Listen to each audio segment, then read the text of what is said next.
Yeah, welcome to another segment of Online I Code Tutor. Our topic of today is logic in mathematics. Now, if we are talking about logical reasoning involves using deductive and inductive arguments to prove statements and solve problems. Now, it is about establishing a correctness of arguments and understanding the relationship within mathematical systems. Now, here are some main components of logical reasoning. We have statements. We call it statements, statement or proposition. Statement or proposition. When we are talking about statement or proposition, is a declarative sentences. A statement or proposition is a declarative sentence that is either true or false, but not both. Again, a statement or proposition is a declarative sentence that is either true or false, but not both. Now, in logic, lowercase letters are often used to represent statements such as P, Q, or R. Those are a way in which a statement are being represented. Now, we have some statements that are true. Let's say you are given 0 times any real number is 0. We refer that as a statement. And we refer that as a sentence because a statement is a sentence. Now we say 0 multiplied by 0 multiplied by any real number multiplied by any real number, it equals 0. That means I will refer this as a sentence.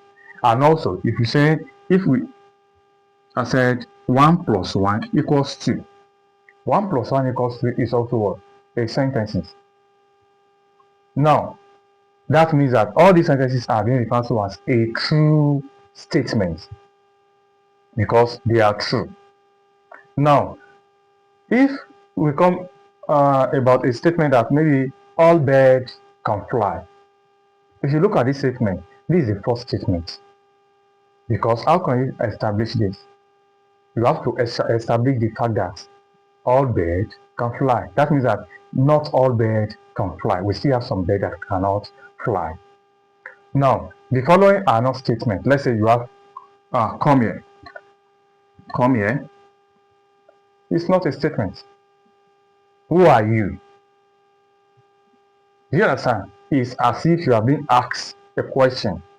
Who are you? It's not a statement. Now, if you said, I am lying right now. I am lying. I am lying right now. This one also is not a statement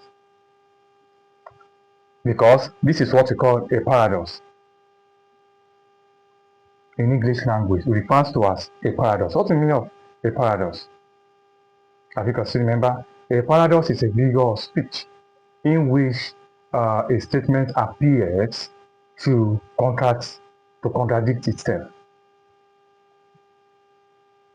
Do you understand now? That is all about having a true statement or a false statement. Now, we have what we call negation. Negation. Negation. This is the sign of a negation, like a negative or call. Negation. In some textbook, you have something like this as a negation. What is a negation? The negation of a statement is a statement that has opposed the values of the original statement. When a statement opposes the original statement being given is being referred to as a negation. Now, let's say you are given P and you ask to negate P. This is how it will be. That's how to negate a statement. Now, the negation of a true statement must be a false statement and vice versa. A simple statement can often be negated by adding or removing the word not. Now, let's say you are given a car is red and you are asked to negate this statement. A car is red. Let's say you are being asked to negate this particular sentence. A car is red. That means that a car is not red.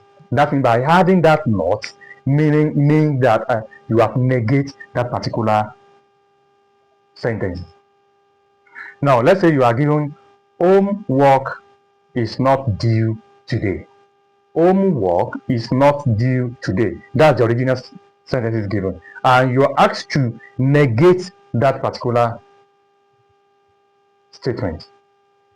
Is that clear? Now, if you are being asked to negate the homework is not due today, that means that homework is due today, depending on the rate at which the original statement is being given.